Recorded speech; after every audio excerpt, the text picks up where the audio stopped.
And in 3, 2, 1. Hello, my icons and legends. Thank you so much for coming to watch this video on your monthly horoscope of May. Today, we're going to be breaking down some of the major transits that are happening, major shifts of the planets, and all of that good stuff. And then at the end, we're going to dive into the specifics of how this month might impact your sign. Now, as we reflect on these monthly horoscopes, I want us to remember the monthly theme of Smudge Wellness, which is joy and hope, right? Joy and hope is this essence, in my opinion, of finding the good in the bad. I don't believe in astrology there are any inherently bad planets, any inherently bad transits, anything like that. I just believe that there's opportunities for us to shift our perspective, to learn and grow and expand more. And that's how I view joy and hope. It's all about understanding that I might be going through some tension, but that tension has a light at the end of the tunnel that is going to give me more opportunities to become closer to myself and closer to those around me. So let's not forget that as we go through everything. Alrighty, now without further ado, let us get into all of the transits of the month of May. The first of these transits happens on May 3rd. Mercury moves into Gemini. Mercury is so friggin' happy here. It's gonna make all of us more curious, more sociable, more knowledgeable. This is a great opportunity for you to engage with people, really start, kikiing with everyone around you, but also to give yourself an opportunity to learn something new. And the next of the planetary transits is Venus shifting into Gemini as well. This is what my grandmother called variety being the spice of life.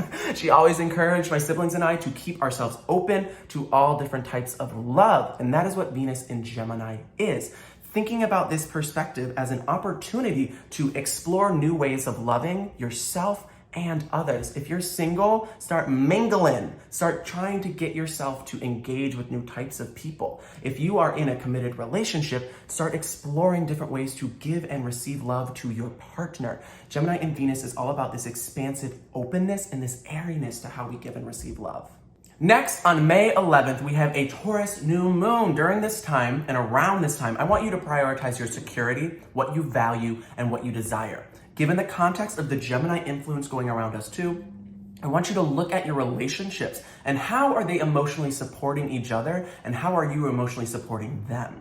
Next, on May 13th, Jupiter moves into Pisces. It moves into Pisces and Jupiter is so happy here. Jupiter is the planet of growth and exploration, right? It wants us to push ourselves to expand beyond what we know and what we believe. And Pisces is all about being intuitively connected to ourselves and others. This transit allows us to listen to our hearts more closely and use that sense of intuition, right? This sense of strength to grow more positively. It additionally allows ourselves to be more intuitively connected to the universe and the ones around us so that we can love them more authentically. I'm so excited for this transit in particular because it's gonna be a breath of fresh air for all of us as we move into the summer. The first of the later month transits is gonna be the sun moving into Gemini.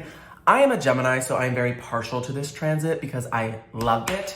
At the same time too, Mercury and Venus are still going to be in Gemini in addition to the North Node. So there's gonna be a whole lot of positive Gemini energy right before we hit the last 2 weeks of the month.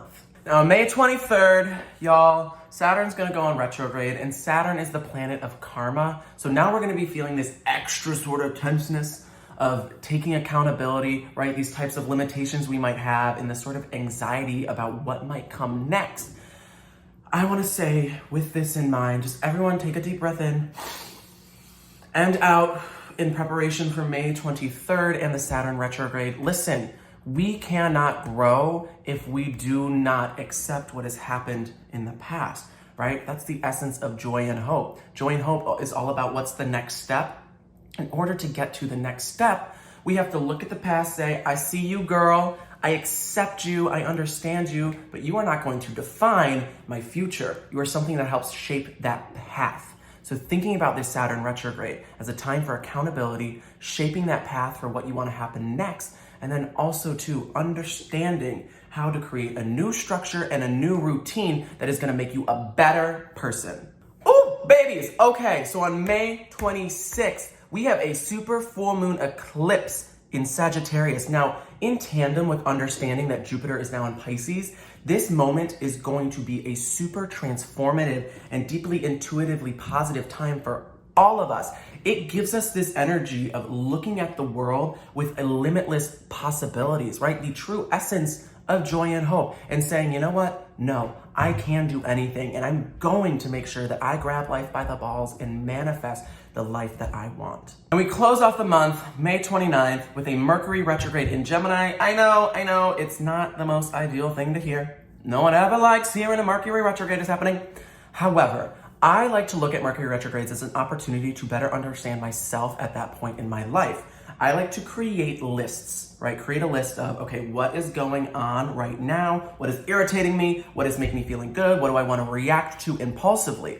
And then at the end of that retrograde, I take that list and I sort of think, okay, was this something that was just a spur of the moment sort of impulse? Was this something that is a recurring trend, right? If I've written down the same thing multiple times, that's a recurring trend. And now I have this opportunity to better understand myself and the triggers in my life that I need to address. So Mercury retrogrades do have a lot of hope in them, because if we can look at it from the perspective of, now through this retrograde, I'm gonna understand myself better, mama, we win. We win that retrograde. It doesn't win us. All right, now that we have gone through all of the transits, let's dive into a sign-by-sign diagnosis of how this month is gonna impact you.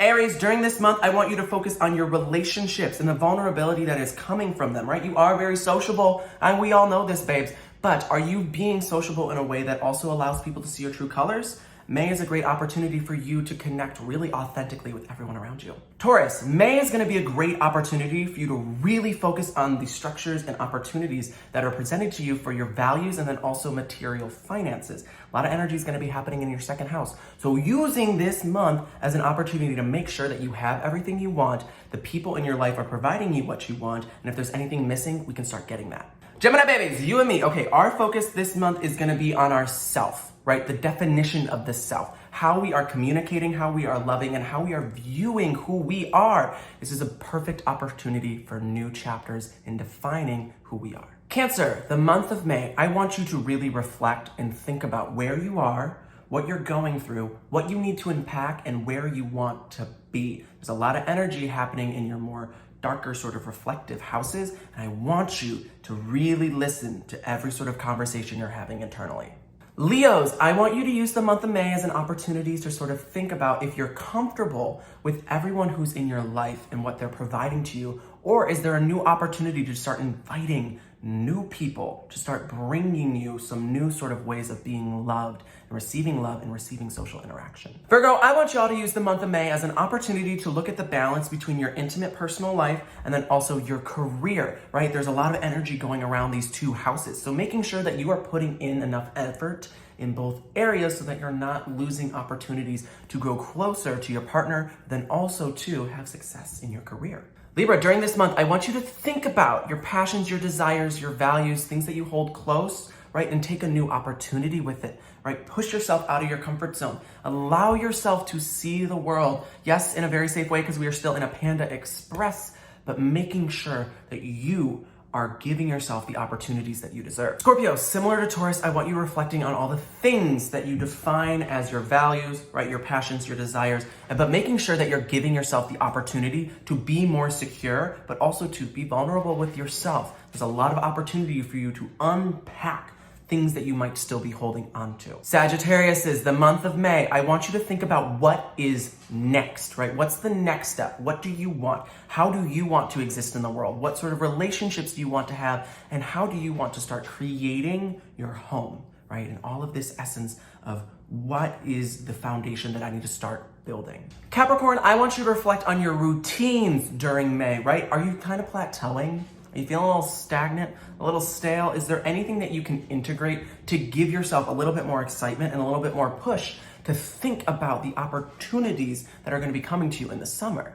Aquariuses, I want you to think about your social groups during the month of May and how you can reinvigorate the connections with them.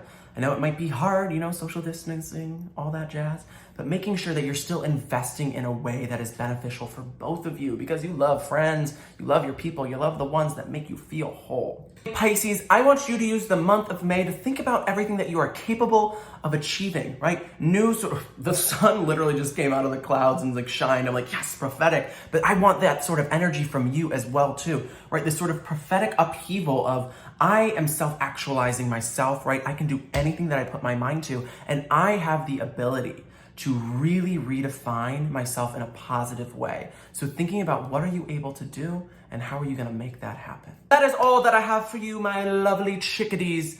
Thank you so much for watching if you got this far. Remember, joy and hope. Thinking about all of the opportunities that are going to be providing themselves this summer, all of the expansive knowledge that we might be able to receive, all of the new sort of relationships that could open up to us.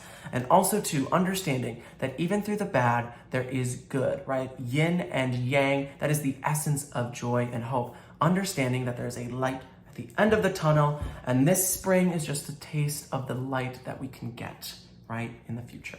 So I'm sending all of you so much love, and be on the lookout for more little nuggets of astrological content as the month continues.